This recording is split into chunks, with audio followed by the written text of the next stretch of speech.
Very good morning friends. आज का जो आर्टिकल है वो रूरल टूरिज़्म से रिलेटेड है और मेरे हिसाब से ये एक बहुत rarest of the rare category में आने वाला आर्टिकल है, क्योंकि हम बहुत ज़्यादा डिस्कस करते हैं अर्बन एरियाज़ को लेके, लेकिन रूरल एरियाज़ में क्या क्या प्रोबेबिलिटी एंड पॉसिबिलिटी बन सकती है, जहाँ जिसकी वजह से वहाँ पे इकोनॉमिक डेवलपमेंट हो सके, वहाँ पे सोशल डेवलपमेंट हो सके, वहाँ पे पॉलिटिकल डेवलपमेंट हो सके, वहाँ पे लीगल डेवलपमेंट हो सके, वहाँ पे एजुकेशनल तरीके से डेवलप किया जा सके, वहाँ पे हेल्थ वाइज डेवलप किया जा सके, वहाँ पे इंफ्रास्ट्रक्चरल डेवलपमेंट किया जा सके। इन सारी चीज़ों का कहीं ना कहीं कैस्केडिंग इफेक्ट हमको देखने को मिलेगा। तो जो आर्टिकल है वो रूरल डेवलपमेंट से रिलेटेड है और इसको किस तरीके से रूरल डेवलपमेंट किया जाए, इसमें टूरिज्म सेक्टर को इंट्रोड्यूस करने की बात कही गई है। तो यूँ कहें कि रूरल टूरिज्म इन इंडिया यदि इस आर्टिकल का हेडिंग है, तो इसमें कोई भी अतिशयोक्ति नहीं होगी कि रूरल टूरिज्म को किस तरीके से प्रमोट किया जाए। दोस्तों, आर्टिकल को जब इनिशिएट किया गया है तो बहुत खूबसूरत अंदाज में राइटर ने एक बहुत दिलचस्प और महत्वपूर्ण बात बताई है। उन्होंने ये बताया है कि जो कोविड-19 के तीनों वेव आए हैं, उसमें सबसे ज़्यादा हीट किसी ने फेस किया है तो वो टूरिज़्म इंडस्ट्री ही है। हालांकि सारे लोगों पे एडवर्सली इम्पैक्ट हुआ है, लेकिन टूरिज़्म भी इससे अछूता नहीं है और टूरिज़्म पे सबसे ज़्यादा इम्पैक्ट हुआ है, ऐसा राइटर लिखते हैं और डेटा भी देते हैं कि इन तीनों वेव के फिगर को मिला दिया जाए, फर्स्ट वेव, सेकेंड वेव और थर्ड वेव, इन तीनों वेव के फिगर को आप मिला दीजिएगा तो 2.5 करोड़ लोगों ने अपनी जॉब अपनी लॉस्ट की है। मतलब कि 2.5 करोड़ लोग अपनी जॉब से निकाले गए हैं यदि तीनों वेव की बात करेंगे तो। और आपको अच्छे से पता होगा कि जब पहली वेव आई थी तो पुलिस वाले कितना मारते थे, और हालांकि उनकी भी मजबूरी थी, उनको ऊपर से इंस्ट्रक्शन मिला था और वो कहीं ना कहीं हमारी भलाई के लिए इतने इतने ज़्यादा स्ट्रिक्ट हुए थे। तो पहली वेव में ही राइटर ने ये लिखा है कि 1.45 करोड़, मतलब 1 करोड़ 45 लाख के आसपास लोगों की जॉब चली गई थी।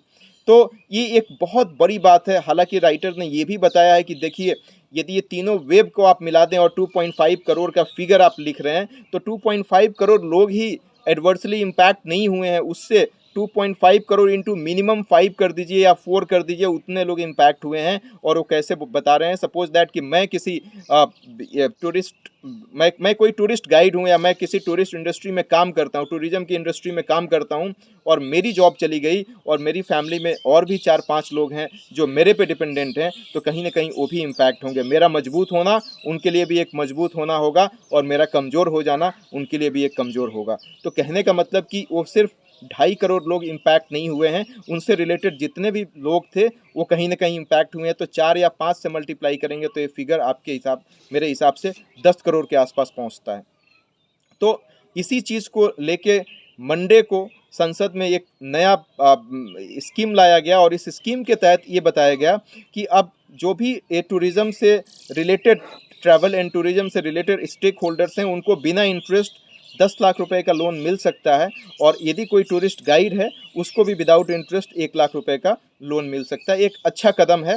और इसके बाद राइटर एक और पॉइंट को लेकर क्रिटिसाइज़ करते हैं कि substantial under utilization of budget, मतलब जितना पैसा हमको मिलता है, सपोज दैट कि मुझे 100 करोड़ रुपए मिला है टूरिज्म इंडस्ट्री को डेवलप करने के लिए, उसमें से हमने 100 करोड़ की जगह 10 करोड़ रुपए इन्वेस्ट किया और बाकी 90 करोड़ जो है वो ऐसे ही छोड़ दिया है। तो कहीं ना कहीं ये भी एक बहुत बड़ा रीज़न है जिसकी वजह से टूरिज्म इंडस्ट्री सफ़र कर रही है। इसके साथ साथ आप क्यों ज़रूरत है, इस ज़रूरत के बारे में इन्होंने पहला रीज़न बताया है कि counter urbanization syndrome. Counter urbanization syndrome क्या है दोस्तों, कि आज के डेट में इस दौड़ भाग की ज़िंदगी में सभी परेशान है। शहर में आप जाके देखिए, कहते हैं कि भाग हर कोई रहा है। मेट्रोपॉलिटन सिटीज़ का आपको बात बता रहा हूँ कि भाग हर कोई रहा है, पहुँच कोई नहीं रहा है। कहने का मतलब कि हम बहुत अपनी लाइफ को हेफाजार्ड कर चुके हैं। At the end of the day जो हमें मेंटल पीस मिलना चाहिए था वो नहीं मिल पा रहा है। तो कहीं ना कहीं लोगों को एक स्ट्रेसफुल सिचुएशन से गुजरना पड़ रहा है अर्बन एरियाज़ में। तो वो चाहते हैं कि हम एक ऐसी जगह पे जाएं जहां पे अपने माइंड को ज़्यादा पीसफुल रख सकें, और इसके लिए विलेज का जो आसपास का एरिया है कहीं ज़्यादा पीसफुल होता है कंपेयरिंग टू अर्बन एरियाज़। तो इसी को हम कहते हैं काउंटर अर्बनाइजेशन सिंड्रोम।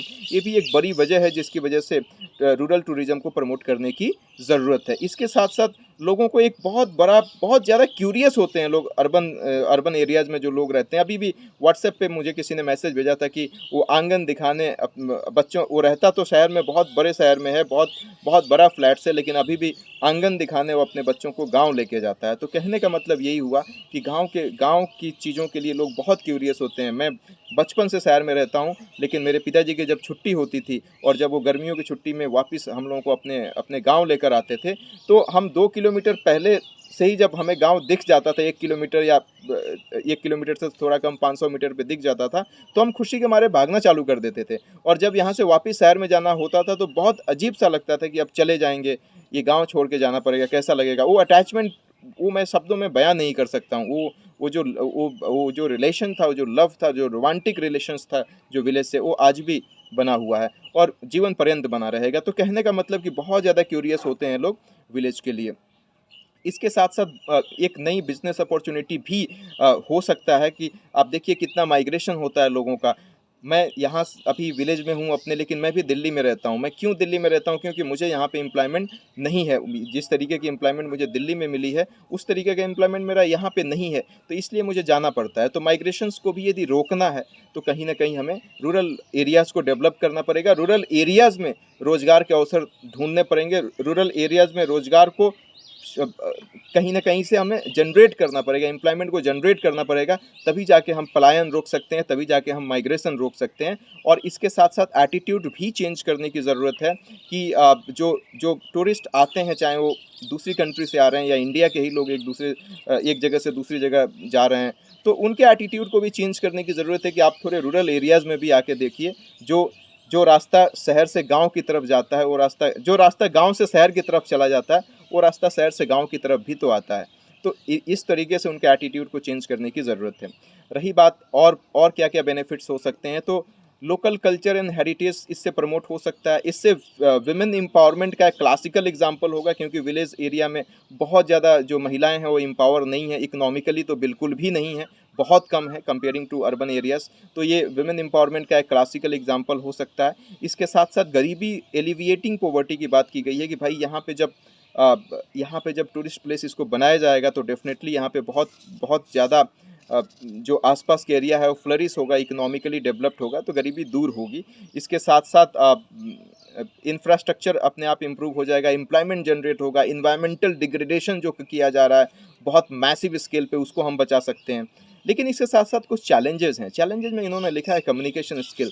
ये सिखाने की ज़रूरत है, क्योंकि हो सकता है टूरिस्ट जो आएँ वो कोई दूसरी लैंग्वेज बोलें, वो कोई इंग्लिश बोलें, और विलेज एरिया में बहुत ज़्यादा इंग्लिश को प्रमोट नहीं किया जाता है, तो कम्युनिकेशन स्किल उनको सिखाने की ज़रूरत है। लेजिस्लेटिव प्रॉब्लम भी है। लेजिस्लेटिव प्रॉब्लम क्या है कि अभी तक जितने रूल्स एंड रेगुलेशंस बने हैं टूरिज़्म को लेके, वो शहर के लिए ही बने हैं, गाँव के लिए नहीं बने, विलेज एरिया के लिए। तो वो लेजिस्लेटिव प्रॉब्लम है, उसको भी करेक्ट करने की ज़रूरत है। इनसफिशिएंट फाइनेंशियल सपोर्ट, मतलब बहुत लोग करना चाहते हैं लेकिन उनके पास पैसे नहीं है, तो सरकार को इसके बारे में भी सोचना चाहिए। Lack of trained human resources, अब जितने लोग यहाँ पे ट्रेंड हैं वो सब बाहर चले जाते हैं, तो ब्रेन ड्रेन का कहानी आप इससे रिलेट कर सकते हैं। और lack of proper physical communication मतलब वो सारे इंफ्रास्ट्रक्चर आ जाएंगे, जैसे पुअर ड्रिंकिंग वाटर फैसिलिटी है, सेफ्टी एंड सिक्योरिटी का इशूज़ है, नेटवर्क इशूज़ है, ये सारे इशूज़ हैं जिसको हमको टैकल करने की ज़रूरत है। हालांकि इंडिया ने बहुत सारे स्कीम्स लेके आए हैं, जैसे अतिथि देवो भव स्कीम लेके आए हैं, इनक्रेडिबल इंडिया कैंपेन स्टार्ट किया है। उसके साथ साथ रिफॉर्म्स इन वीज़ा में काफ़ी ज़्यादा रिफॉर्म कर दिया गया है। कहा जाता है कि इंडिया में 163 कंट्री को ई वीज़ा फैसिलिटी अवेलेबल कराता है, और 100 कंट्री में मोस्ट वैल्यूड नेशन में यदि हम बात करें तो 100 में इंडिया का 8th रैंक आता है, जो काफ़ी अच्छी बात है। तो ये सब चीज़ें हैं। प्रसाद स्कीम स्टार्ट किया है जो काफ़ी ज़्यादा टूरिज़्म को हेल्प करता है, प्रमोट करता है। अब इसमें लास्ट में राइटर ये बताते हैं कि और ऐसी क्या चीज़ें रखी जा सकती हैं सजेस्टिव अप्रोच में, जो हम इसको टूरिज़्म इंडस्ट्री को और ज़्यादा फ्लरिश करने में हेल्प कर सकता है। तो उसमें राइटर बहुत अच्छे से जो चीज़ें हमने चैलेंजेस में बताएं उसको आप रिवर्स कर दीजिए। स्किल डेवलपमेंट करने की ज़रूरत है, जो यंग एंटरप्रेन्योर्स हैं उनको और ज़्यादा इंकरेज करने की ज़रूरत है, उनको लोन देने की ज़रूरत है, प्राइवेट सेक्टर को इसमें इंक्लूड करने की ज़रूरत है ताकि FDI आ सके, सेफ्टी एंड सिक्योरिटी मेजर्स को ध्यान रखने की ज़रूरत है, सारे स्टेक होल्डर्स को एक साथ लेके आना है और एक कॉमन मिनिमम प्रोग्राम पे सब लोगों को रखना है ताकि सारे लोग अपने अपने लेवल से कंट्रीब्यूट कर सकें। जो डिमांड चेंज हो रहा है उस तरीके से प्रोडक्ट को डेवलप करना है। टूरिज्म इंडस्ट्री में किस तरीके से डिमांड चेंज हो रहा है उस तरीके से प्रोडक्ट को भी रखना है। और लास्ट में डेमोक्रेटिक मूवमेंट की ज़रूरत है, जिसमें जिस एरियाज़ में हम कोशिश कर रहे हैं कि ये इंडस्ट्री बने वहाँ के लोकल लोगों को रोज़गार मिले। बाहर से हम लोगों को, जैसे मैं जिस विलेज में हूँ, एक्स विलेज में हूँ, तो यहाँ के लोकल लोगों को एम्प्लॉयमेंट मिले। हम बाहर से लोगों को लेके नहीं आए एम्प्लॉयमेंट के लिए। तो इस तरीके से यदि हम करने में कामयाब हो जाते हैं तो नो डाउट एक बहुत अच्छी इंडस्ट्री हम बना पाएंगे और रूरल एरियाज़ भी प्रमोट होगा, रूरल एरियाज़ में टूरिज़्म प्रमोट होगा। तो आर्टिकल यहीं पे ख़त्म होता है। Thank you so much.